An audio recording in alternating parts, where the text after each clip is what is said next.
So we got cellular news stuff right now. So PlayStation finished the job. Bungie has been annihilated. So I think what this happened like a couple weeks ago, where basically half of the studio has been long gone now from Bungie in general. So, and of course, you have Mr. Aztec Cross, of course, still talking about like there should be a saving or so for Destiny 3. It's over, chaps. There's no Destiny 3, okay? All right?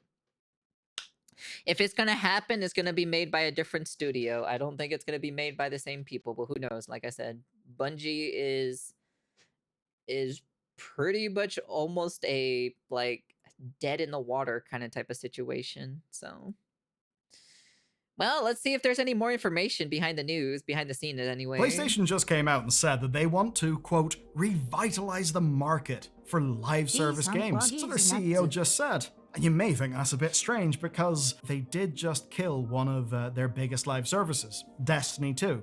And then they salted the earth whenever they fired hundreds of staff in what's been described as a generational talent loss. Because hey, if a Destiny 3 was ever going to happen, you'd probably need experienced developers to build the thing. Those developers are now gone. And to put it bluntly, Bungie is quite literally... Well, to be frankly honest, the actual original not the original devs, but the actual many of the devs or so from the first game were already gone to begin with. So I'm like, this is already like the generation of Destiny 2. Been cut in half. Now remember, they're the studio PlayStation paid $3.6 billion for to lead their live service strategy. And its failure is going to be very, very messy. But PlayStation's leadership might have just tipped their hand a little bit. Bungie are a remnant of the old strategy. All of this today comes from a recent Famitsu interview with SIE CEO Hideaki Nishino. Though not directly, it was brought into English by WCCF Tech. Now, most of it covers his own gaming... So PlayStation will continue to push live service games despite evident challenges. While teasing a PlayStation 6 handheld, President Hideki Nishino confirmed they will continue to pursue live service games, even as he heavily hints at a PlayStation 6 handheld designed to meet the changing play styles of gamers worldwide. You actually can't be shitting me, dude. You actually are still pushing live service games? You cannot be fucking joking me, dude. You actually can't be... Brother, what is wrong with you? What happened? What happened? Why? Why are you still trying to push live service games? I'm really hoping that every single live service game that comes out, hopefully every single one of them fails. I am like crossing my fingers at like PlayStation users to not bother playing these games. Experiences in PlayStation's hardware, right down to teasing handhelds. Hey, handhelds, pretty cool. But the bit that made the headlines was, of course, their plan for live service games. I'm now going to quote him. "We believe that live service games are content that attracts users on a global level, so we want to continue to revitalize the market through both first-party and third-party content." A thrilling statement, to be sure. Revitalizing the market. What does that mean and what's it going to look like? After Concord? After The Last of Us Online? After closing Bluepoint for not delivering their God of War live service? After shutting down Dark... You think they're gonna do a gacha game live service? Do you guys think they'll do that? I wouldn't be surprised if they actually start doing that, actually. Because they see the success of the other gacha games. I'd be curious if they're gonna do that too. Outlaw games before it even I think it's a little too late, project, though. and of course now gutting Bungie. Quite a question. Good news though is I do have some answers. But first, we need to check in on the absolute carnage at Bungie. 292 people. That is how many were just laid off from Bungie's Bellevue headquarters alone, and that's per the legally required WARN notice, and this is for cuts that will be taking effect by July 9th. And to be clear, that isn't everyone. Add the contractors and the out-of-state and international staff, and the real number will climb quite substantially. Now, when Destiny 2 ended service, Bloomberg sources reported that this was coming. Paul Tassi also alleged that 40 to 55% of the studio was in Sony's crosshairs. The reduction in force, as a passive voice-laden social media post called it, came basically down to this. Bungie leadership knew Destiny 2 had disappointed audiences, so with no new project, they had to reorganize Bungie. And it's grimly funny when you read through a statement like this, the way that they had to reorganize Bungie. What you see is that no one really takes responsibility in this statement. But if we want a better picture of things, I think we shouldn't be looking at what Herman says, we should be taking a look at staff reports. And from staff reports, we know that entire teams have been gutted. Everyone who built Destiny cinematics is gone. Their industry-leading raids and dungeons team are gone. And more still went from the support team at SIE. And those SIE people are likely the ex-Bungie staff that PlayStation pulled into its own operations back in late 2024, where they were basically brought in to support live service stuff. TASI reports that things are such a mess that actually the contractors who were meant to ship Destiny 2's last hotfix, that they may have actually been cut, thus impacting the hotfix. Actually, chat, I want to tell you guys something. It's related to Destiny because it's on sale and everything like that on Steam and whatnot. So I took a look on Destiny, right? And I did actually had Destiny 2 on my fucking library or so, and I opened it up, not open it up, but I clicked on it or so, right? And apparently I did put hours into this game, but only like 98 hours. And I'm just kind of like, I don't even remember what the fuck I even played on this game then. I think it was during the time when it became free to play. I think that's basically it. But I guess I must have played it during a time and I just don't remember me playing it. I really do not remember me playing Destiny 2. Not a single bit, dude. I remember a lot more about Destiny 1 and the Destiny gacha game than I do anything about Destiny 2. I know nothing about Destiny 2, but apparently I did play Destiny 2, but I don't remember playing Destiny 2.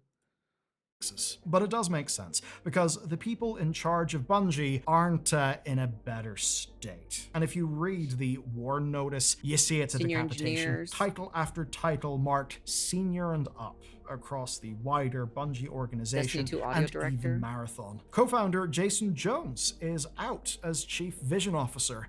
That was spotted by the Games Post. Though, of course, some will likely be cushioned by their stock payments fully vesting. That is true. Of course, those are the payments vesting from the sale of Bungie to PlayStation. But even with that, it still is a massive loss of talent and experience at the studio. Jason Schreier reported that studio head Justin Truman is stepping down, and he was only appointed last August whenever he was the Pete new one, right? Parsons Yeah. quit. TASI suggests that his replacement is Poria Torkan, a former VP of operations. Well, to be honest, it was already a sinking ship. Kind of shitty that, he got left with the broken pieces from the last CEO. 10-year Bungie veteran. Good luck to them, I suppose. But going back to Truman, well, Truman's last 9 months in the office they've more been about delivering the death of Destiny 2 and overseeing the stripping of the studio. Given that grim job, it does make sense that he'd quit, especially because he wasn't doing it alone. If you take a look at your screen right now, you can see the full statement, but I'll save you the reading. Their statement boils down to 4 words. A reduction was necessary. How much of this round of layoffs was PlayStation's decision?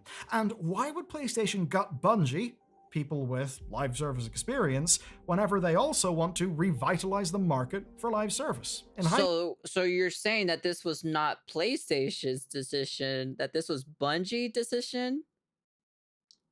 That's interesting, actually. Hindsight, Pete Parsons leaving last August was kind of the watershed moment for Bungie leadership. With one expansion missing sales targets and another heading the same way, PlayStation simply stopped letting Bungie limp on under their own steam. Sony moved in and they decided what came next at a studio that until recently had ran itself. This was all in the works from the start of this year at least. Now, in one way, keeping Bungie active at all is a bit of a show of faith in the staff who are left. They'll seemingly be allowed to build new projects whilst keeping Marathon running.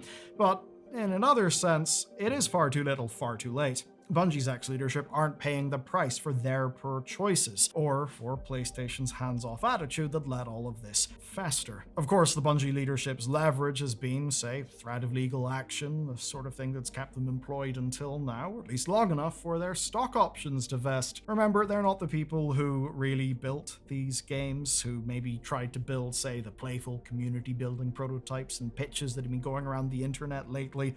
Like even the Destiny dating sim looks fun. I've seen some people get real thirsty for it, though I am.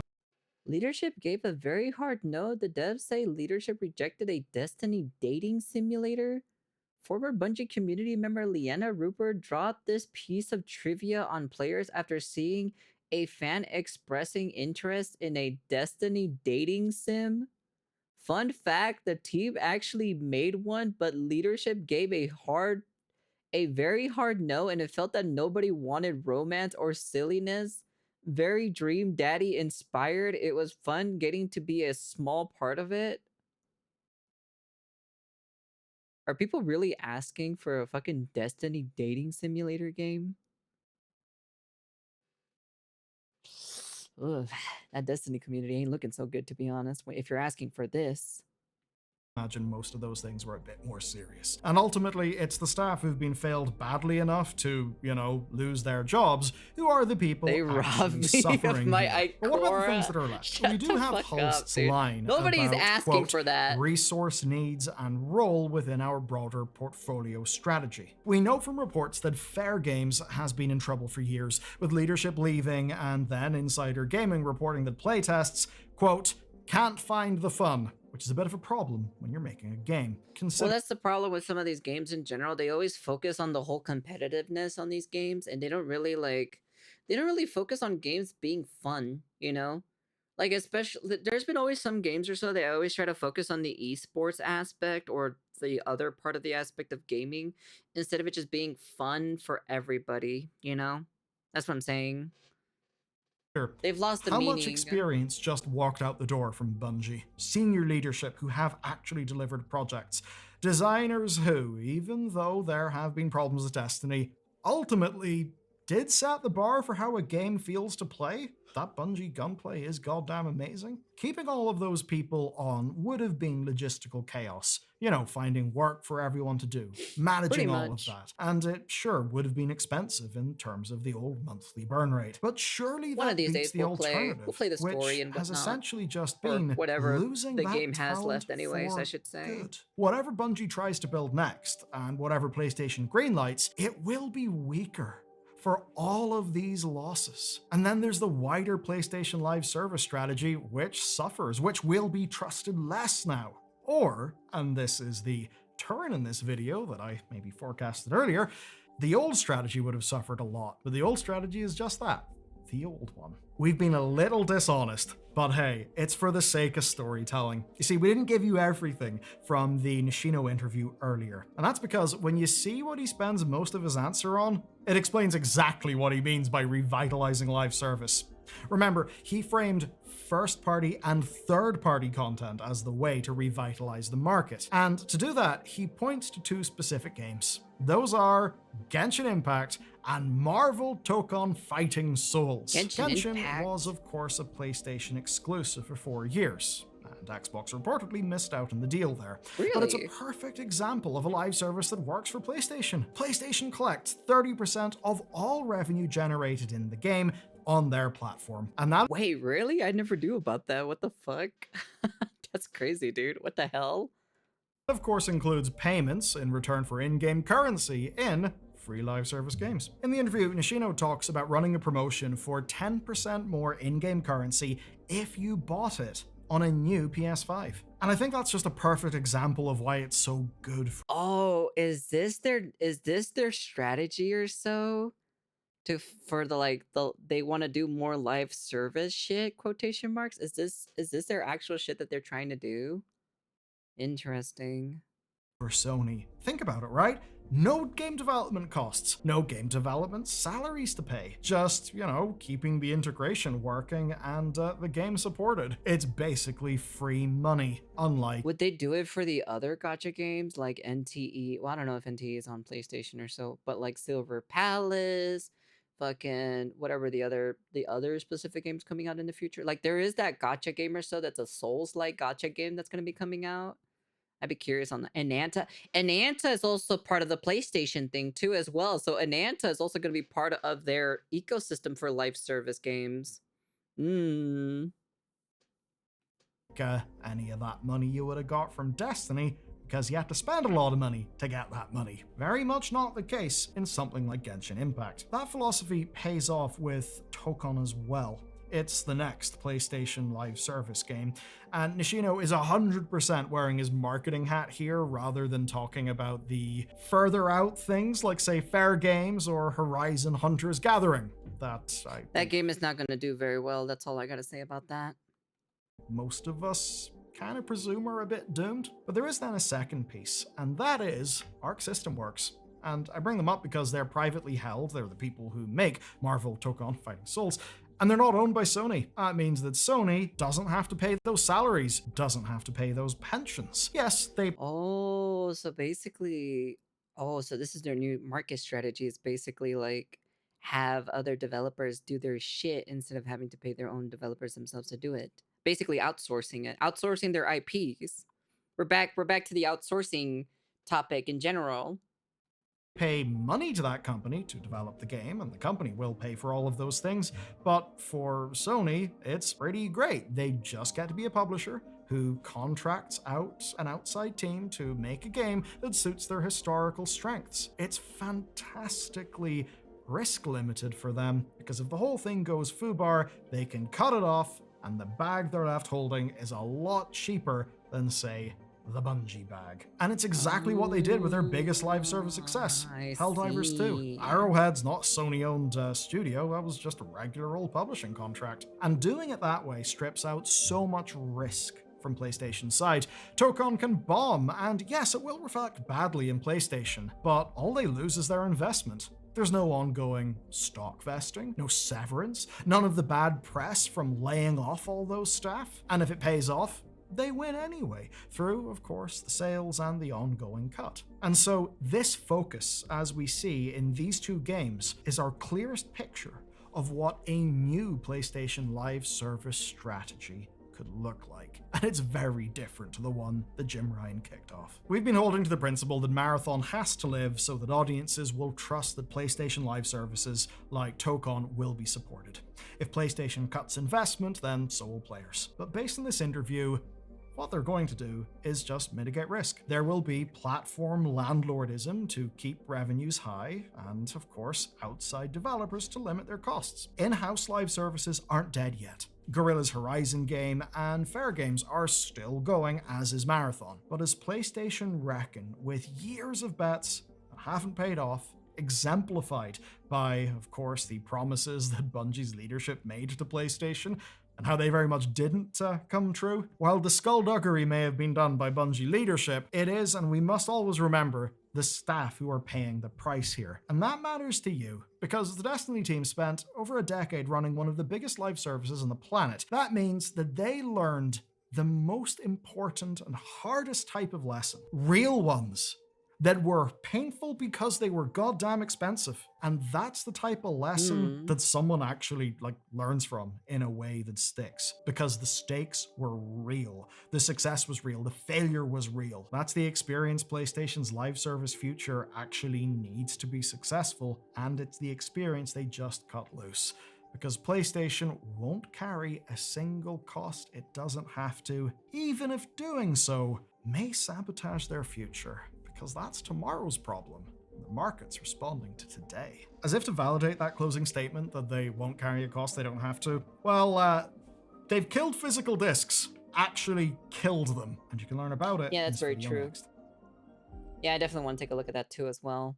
That's interesting. So they're deciding to also outsource basically I guess their IPs and with other specific studios to make their games instead of having them themselves in-house to actually do it. And then if it fails or so, well, you gotta axe them and everything like that. So that's interesting. So they're also moving into it. So this might be very true. So a lot of games are starting to, instead of hiring people in general, what they want to do is basically fire a lot of the people, keep it as a very small minimum team, and start outsourcing a lot of their stuff in general, to not having to pay so much, Well, at the end of the day, I did say, like, during the COVID era, because they thought, everyone specifically thought that we were all going to be stuck indoors. And I was just kind of like, okay, it's not going to be, okay.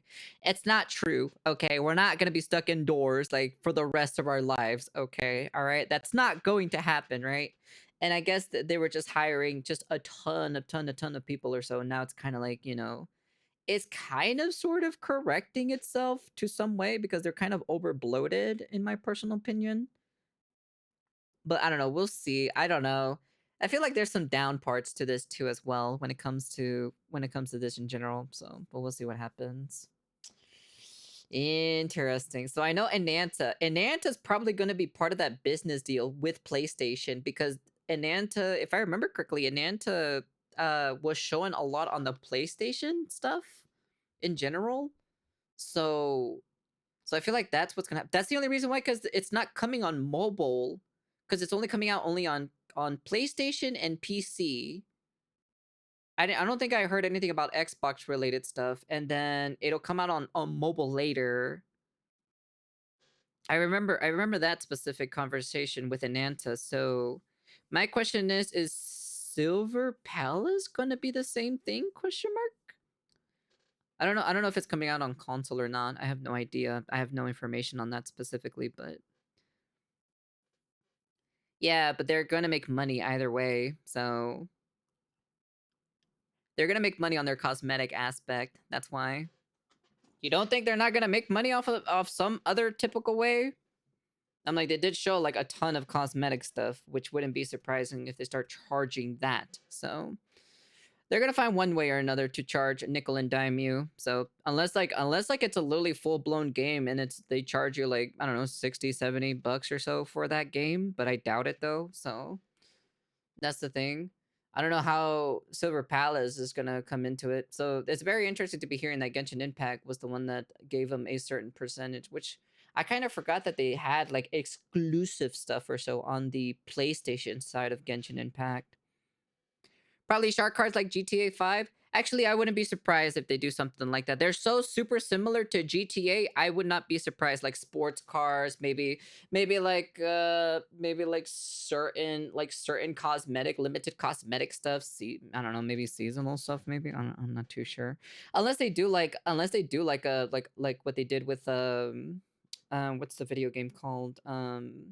Do it Night Abyss and do like, I don't know, gotcha on cosmetics. I'm like, I wouldn't be surprised if they do something like that too. So, because it's technically you're not rolling for the characters, but you're rolling only for the cosmetics. So there's that argument as well. So, but yeah, well, we'll see what happens. We will see what happens. I know for a fact that Tokan is gonna do just fine, but I'll definitely try out the beta when it comes out, you know? No, I trust the benevolent Sony and Anta will be pure free to play with no strings attached. Okay, buddy, sure. Whatever you say. Whatever you say. You can go back to your lore video. Anyways, that's the end of the video. And honestly, pretty crazy. So technically, it was Bungie's decision to lay off certain people, not Sony, but like because this was a decision that was already being made beforehand.